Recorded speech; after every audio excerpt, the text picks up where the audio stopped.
Hey everyone, welcome to the Get Your Life Together Girl podcast, the ultimate blueprint to self-love and inner peace. I'm your host, Danielle Van.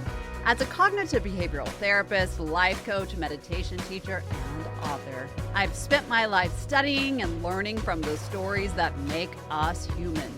It's my passion and goal to help you shift your mindset and create a lifelong revolution by teaching you about mental health, emotional intelligence, and grounded ways to get your life together. Did you know that emotions are contagious? Think about it. We have all burst into laughter because someone's laughing, or maybe you cry when someone else starts to cry, even when you don't have a reason to.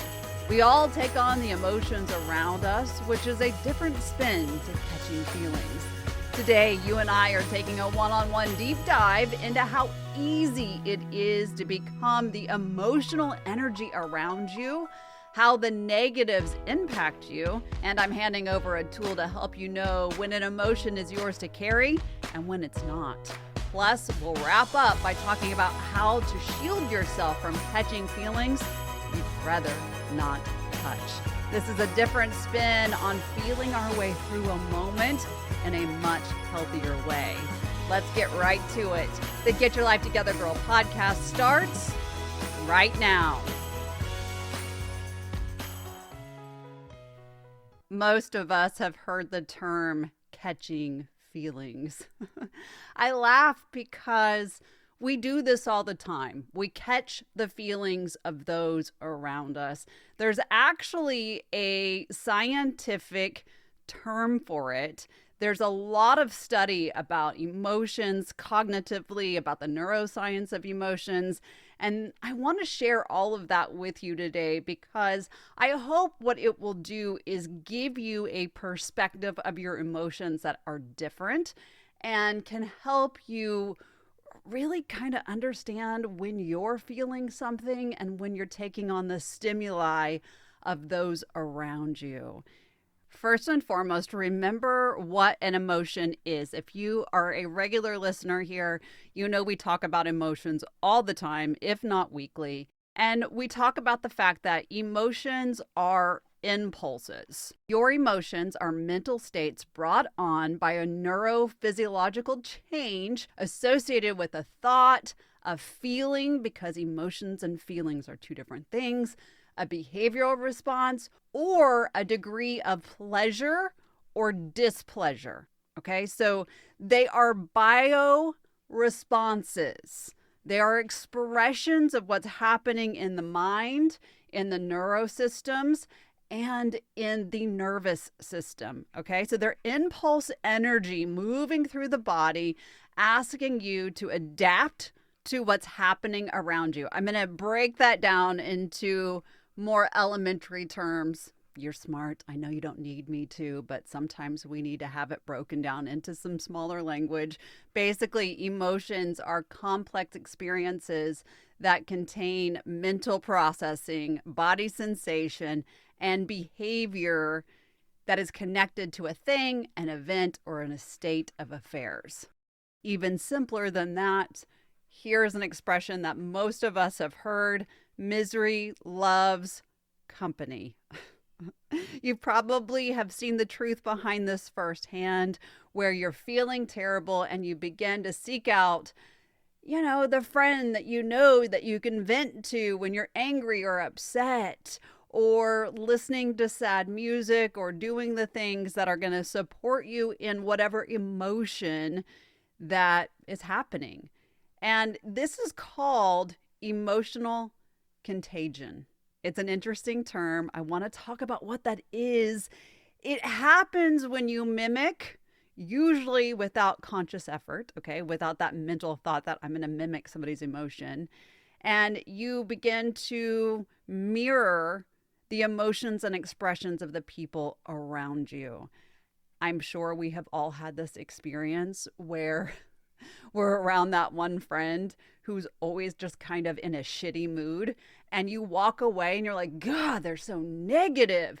And everything that you feel for a time being, until you shift out of that feeling, feels the same way that you felt when you were in the presence of that friend. That is what we're talking about, okay?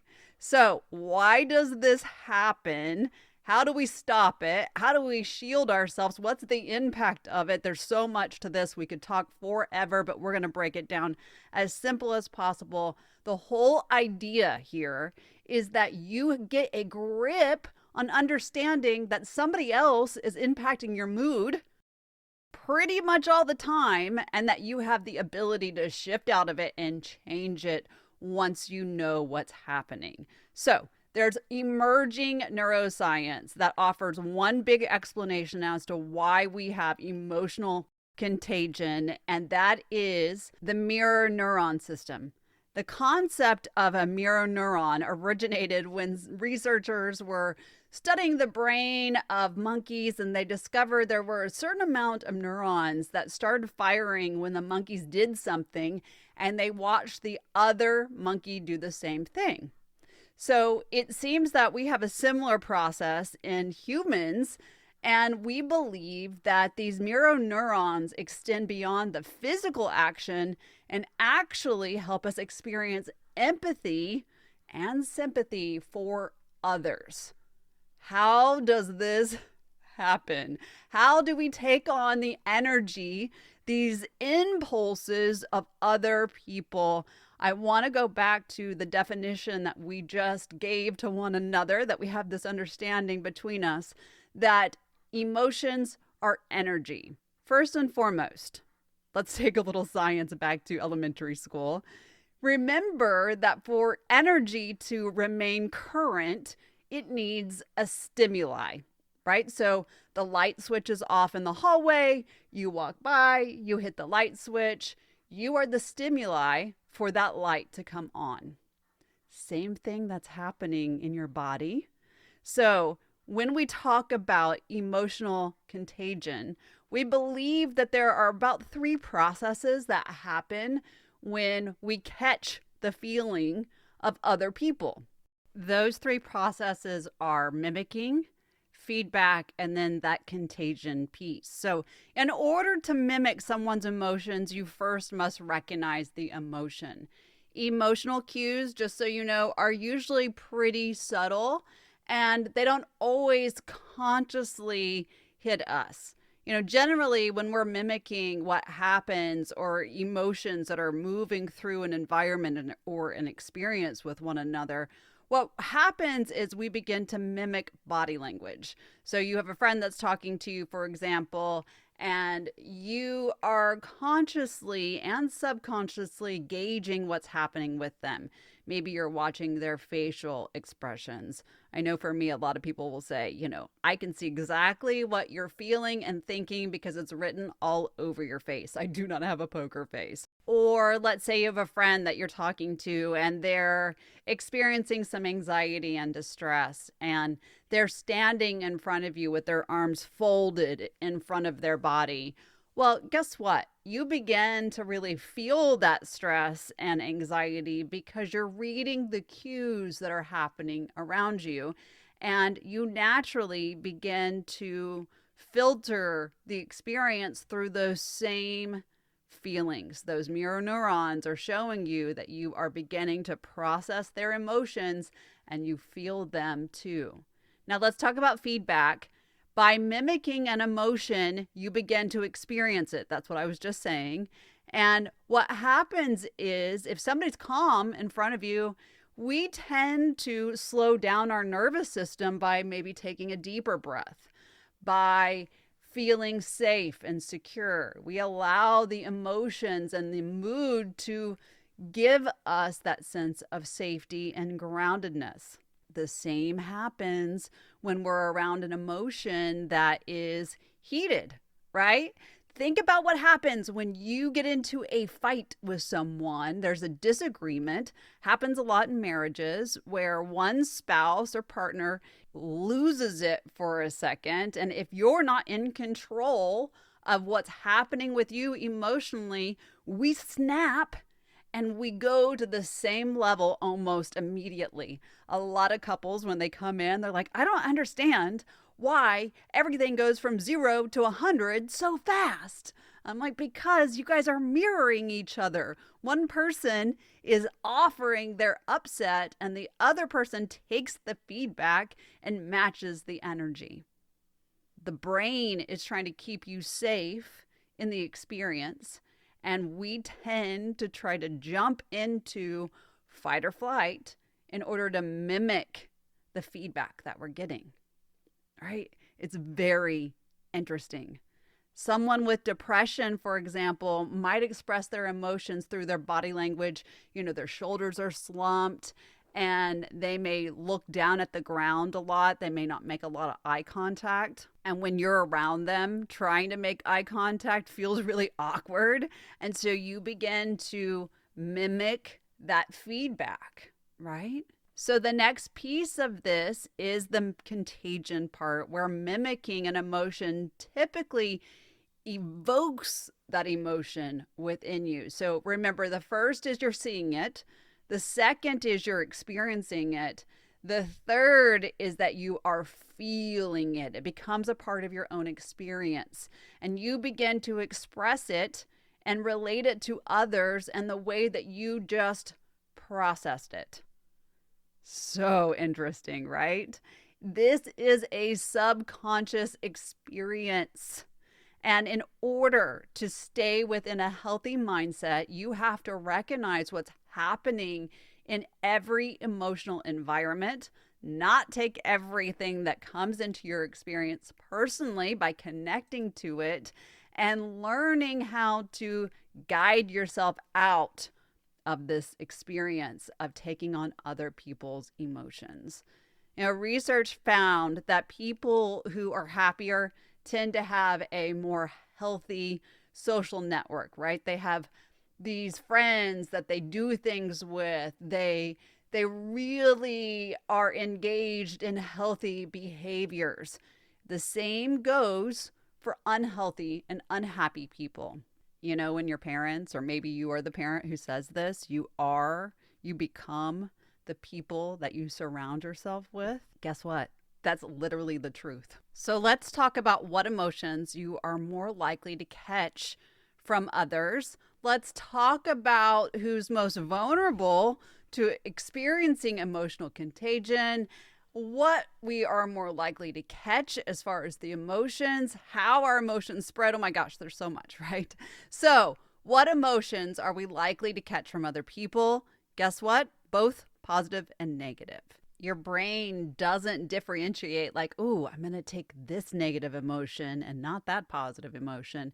It doesn't have a filter for this. So it takes on all of the emotions that you feel. Let's talk about some negative emotions and how we feel them in the body, where they're impacting us the most. And then we're going to move through the other pieces that I just mentioned. So let's talk about main problems associated with negative emotions that we take on.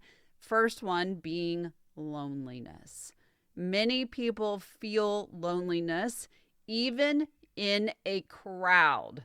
When we begin to bring that experience into our awareness, the body generally produces more stress hormones, which if we are in that experience for quite some time, that can wear out our nervous system. And that's where we tend to see depression and apathy. Your sleep is being impacted. And if we can really get into a space where we're impairing our blood flow, we increase our stress level to a point that the heart muscle is impacted. So we can take on loneliness and it can have a very detrimental impact to the body. The next one is stress as an emotion, and that impacts our heart and our brain, right? So depression, chronic stress, dissatisfaction with our lives wears down our nervous system. If you're dealing with a partner that's experiencing all this all the time, you too are going to have a concentrated experience with stress. You just are. It's hard to get out of the stress soup if you're both in the same bowl, right? Weird example, but it's true. So stress provokes surges in our blood pressure changing and our heart rate changing. And this can lead to a disease of the heart and blood vessels. This is a very negative impact. It worsens the brain's function and the heart's function. So if you're constantly in stress, your partner, your best friend, your parents are constantly in this stress environment, you are likely to have that contagion effect where stress is sort of your everyday experience. Very hard to think about that you may be experiencing stress that's not even yours, right? Let's talk about anxiety. We see that it impacts the stomach and the spleen. In a state of excitement, toxins are going to spread throughout your body, and that's going to impact your digestive system. And as a result, we tend to see the physical symptoms of anxiety. So that stomach and a knot, you feel nauseous. You've got sometimes diarrhea because of that stress and anxiety.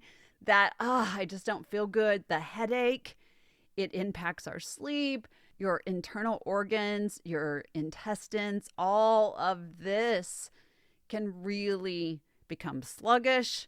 It can produce more acid in the body. The more anxiety you're around, the more likelihood it is that you are beginning to feel it. The way that you're operating in your life is through it, and your behaviors are modified because of it. Now, if you are around somebody who is constantly irritated or evokes, these vivid emotions of anger or hatred, you're likely to take that on too, right? So often this happens in work environments where it's toxic, and we begin to see the nervous system, the brain, the psyche, even the immune system start to really suffer. Your blood pressure goes up. We have this increased stress on the heart muscle. The liver is more taxed. If you're around somebody who's constantly in a state of hatred and irritability, you're likely to feel it and be a part of it too. Now let's talk about fear.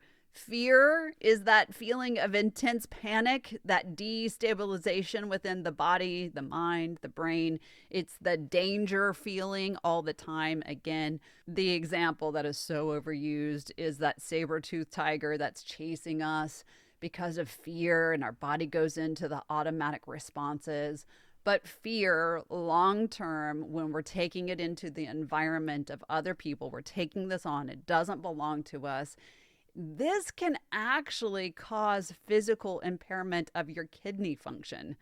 And it can also cause your adrenal glands and system to start producing more stress hormone, and then we're flooding our body. It then impacts the liver. This is a complete full body experience. Then there's anger, right? We've all been around somebody who's just angry. They waste so much valuable energy pouring out their discontentment into their relationships and their environments. And we see them just sort of exude all of this negativity, and we take it on. This can impair our brain function. It causes more resentment. We have a hard time sorting out conflict. We struggle. We've even seen people who have such major anger issues have those massive widowmaker heart attacks, because what happens is there's a sudden rupture of the walls of the arteries. Living in this kind of anger is extremely dangerous for our health, not just our emotional health, but our mental and our physical health. Of course, there's sadness that impacts our lungs, grief too. Unhappy people are much more likely to be sick, to experience discomfort, to really have disturbances in their breath, which impacts the nervous system. And what happens too is grief is one of those things that's so isolating. So we feel the experience first off, right? But then we tend to distance ourselves because it's so heavy and we have a hard time getting out of it. That is one emotion that a lot of people will shy away from. And so it's important to really recognize it. And then we can talk about shock, which of course are bad surprises, or that stupor, that overwhelm where we're feeling everything but yet nothing at all.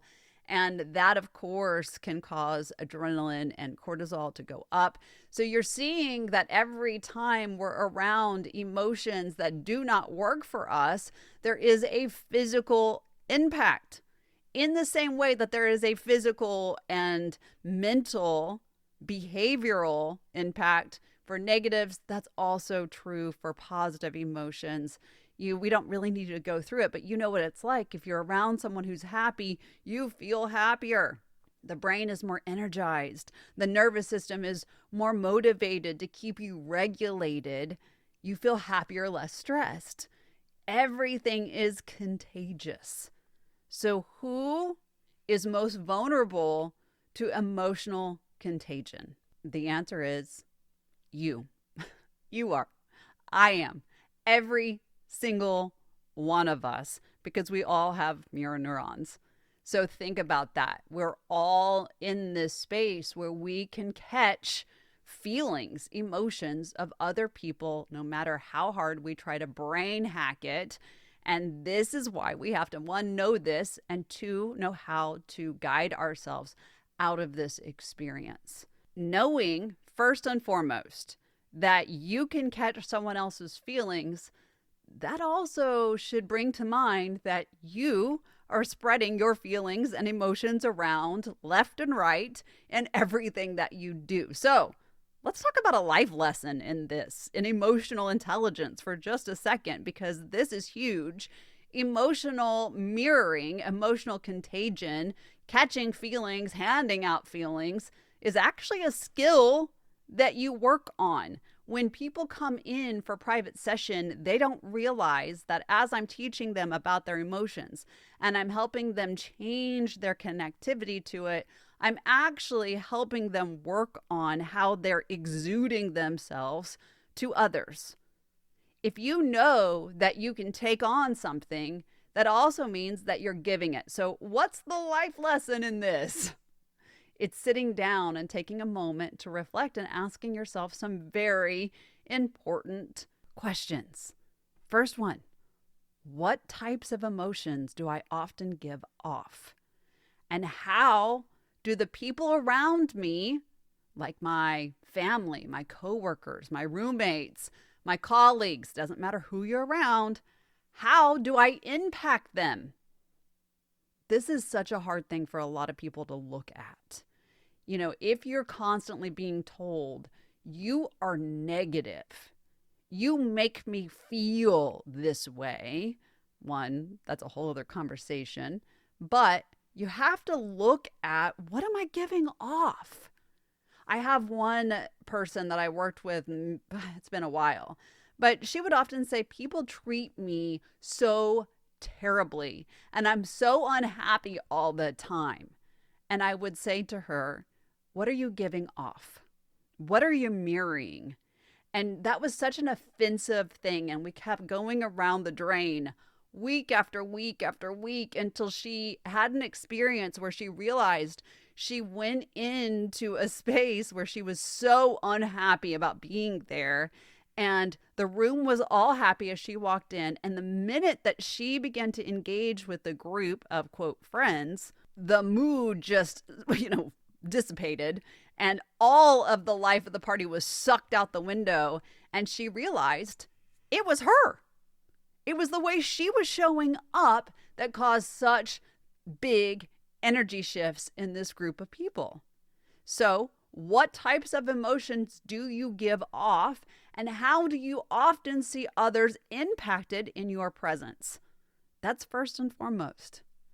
The next thing to ask is, how easily do I let others impact your emotions? Do you even know when it's happening? I'm going to give you a scale, so you might want to listen to this a couple times. You may want to grab a piece of paper and write down your answers so that you can kind of understand how much emotional contagion actually impacts you on a day-to-day, how much you're taking from other people, how much you're giving out. So here's the key that I want you to have, and write this down for the list of 15 things that I'm going to offer. So this is a scale. So think of it like a quiz. Write down the number 4 and write the word always. The number 3 is often, 2 is rarely, and 1 is never. And I want you to assign a number, always for 4, 3 is often, 2 rarely, 1 negative. So here is the list. The first one on the list is if someone I'm talking to begins to cry, I get teary-eyed. So is that always, often, rarely, never? Assign a number. The second question is being with a person that's happy actually picks me up when I feel down. What's your number?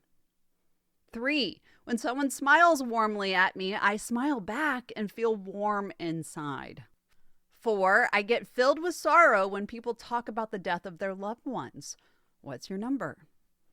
5, I often will clench my jaws and pull my shoulders tight when I see someone's face angry.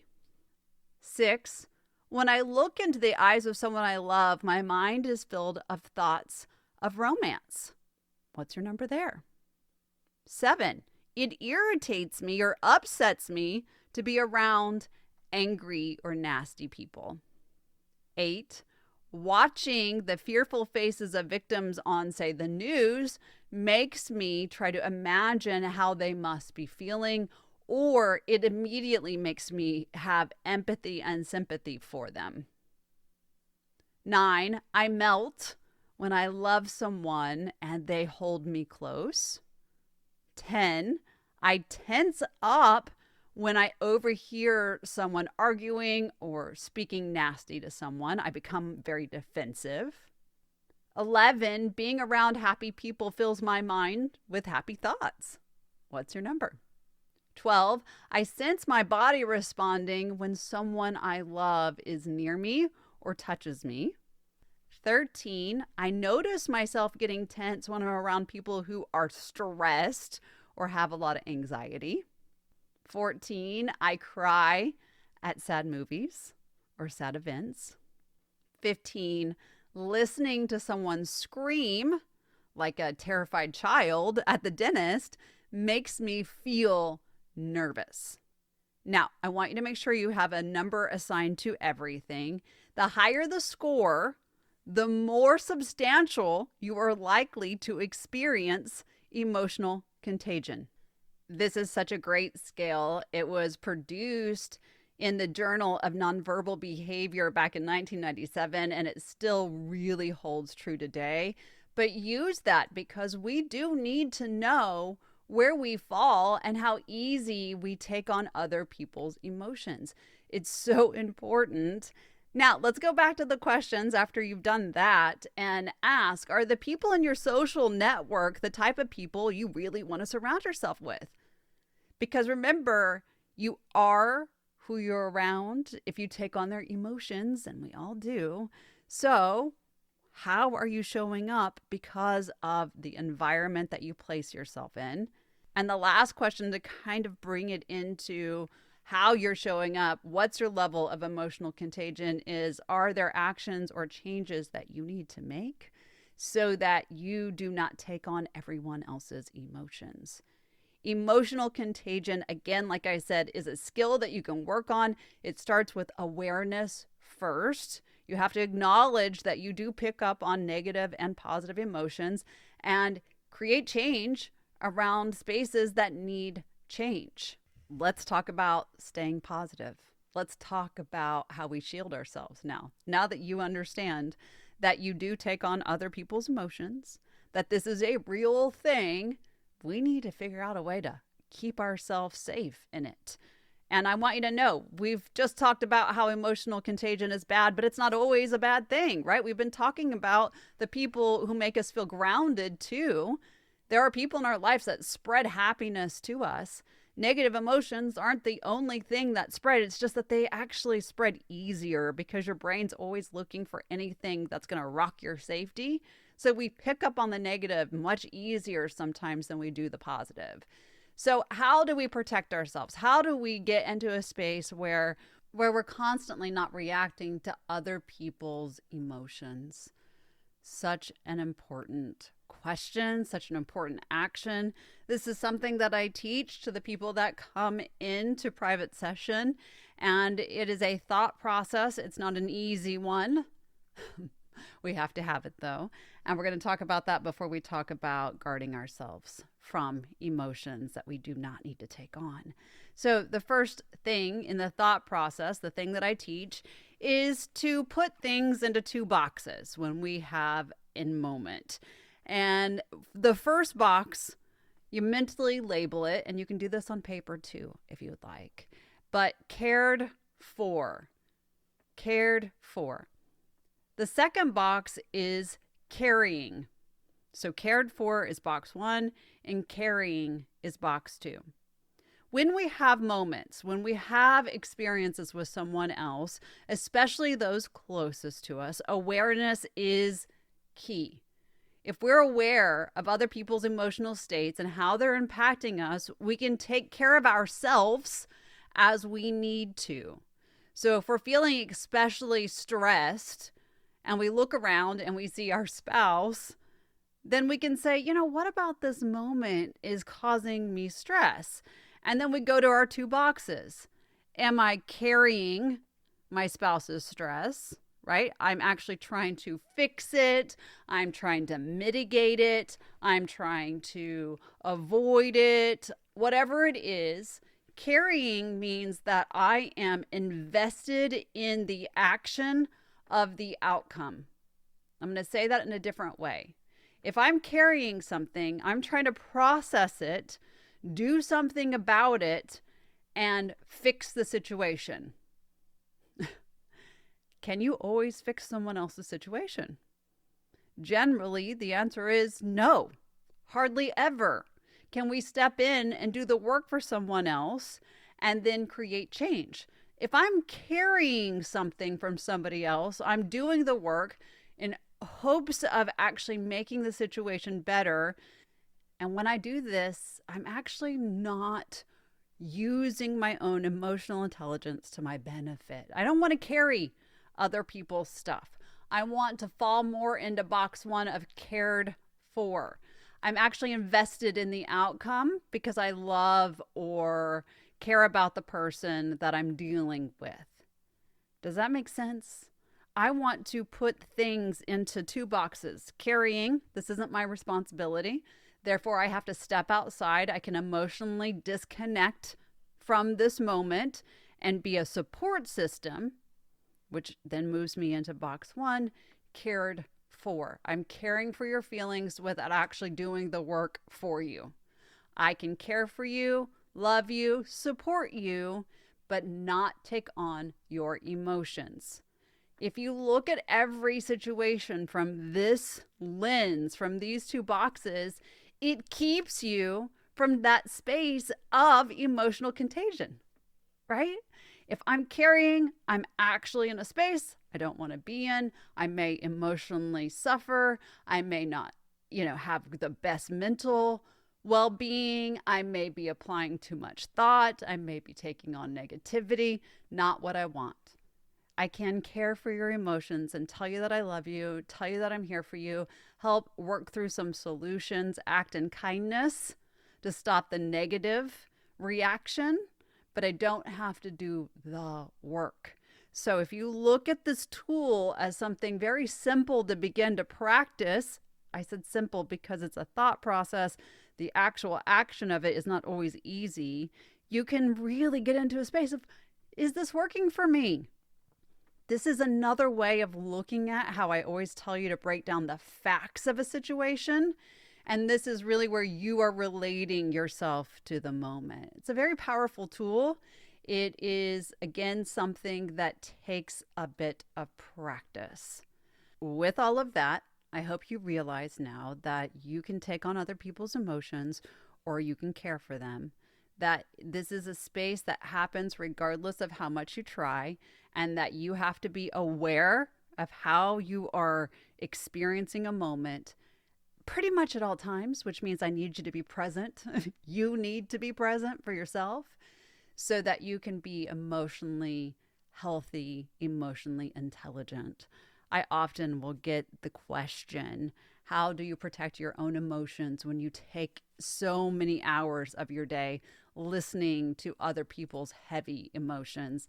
And this is how I do that, which is the emotional boundary, the emotional cleanse, the self protection that you too have the ability to create every single day that will help you keep yourself in a healthy mindset and a healthy emotional place. I'm going to give you 6 strategies that I learned to protect myself from negative emotions, and it really does help. So, the first one that you can do to shield yourself is to recognize what's influencing you. That's what the whole part of this first conversation was, is to recognize, I need to learn to see my emotions from where I am and where somebody else's emotions begin.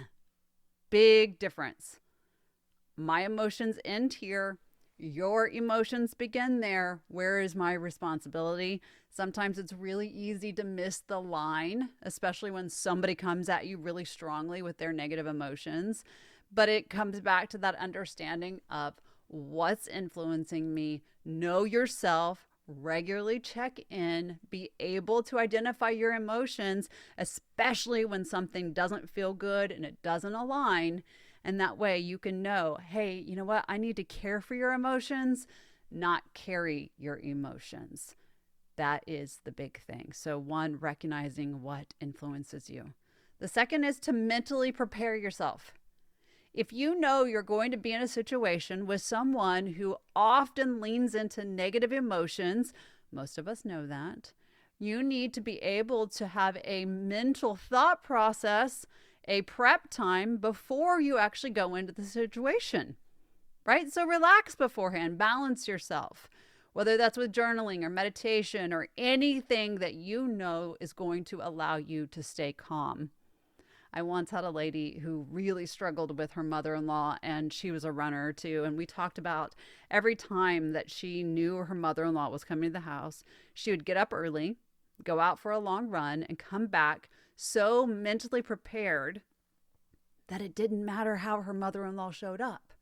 She could come in with her negatives. She could say what she wanted to, because the entire time in that run, she had prepared herself to put the shield, the boundary up. Okay? So mentally prepare yourself. I know I'm going to be around that coworker that drives me crazy, that is Debbie Downer, that really drives me nuts. I have to prepare myself. The third one is to create a mental boundary, a physical boundary, an emotional boundary. It may just be a mental trick, but I want you to think about, there's some people that'll say, I'm putting a white light, a bubble around me that doesn't allow any negativity to come in. What comes at me is bounced back. Sometimes that helps people. For me, what I will do is I kind of have some strategies, knowing that, hey, I'm going to go talk to so-and-so and they can tend to drain me. And so what I'm going to do is I'm going to hold my boundary line and not get connected to every complaint that is said. I don't want to be worn down to the point that I don't want to, talk to that person. So I put the mental boundary as to what my limit is, or even what my redirection point is for the conversation.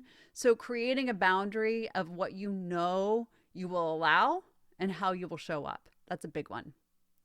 And the fourth one is to know when to walk away, when to change the subject. I know I instinctively know when I need to take a break, right? You do too. So when do you need to leave the situation, when of course it's reasonably allowable? And in certain social situations, if there are negative feelings flying all around, make it a point to leave quickly. Don't sit in it. At a work function or at work, when there's a lot of toxicity happening, you have the ability to stand up and walk away when respectful. Your energy and your boundaries are absolutely important, and you must honor them. So when do you need to get away? That's the fourth one. And then the fifth one is, in any one-on-one situations, give yourself A very firm, set verbal and physical boundary. If this happens, if I'm hit with this negativity, I will firmly and politely say, thank you for what you're talking about, but unfortunately, that doesn't work for me at this time. Or I'm not open to discussing that at this time. Or, you know what, maybe we could circle back around to that later. Or maybe not right this minute. Do we have to talk about that? Whatever it is for you.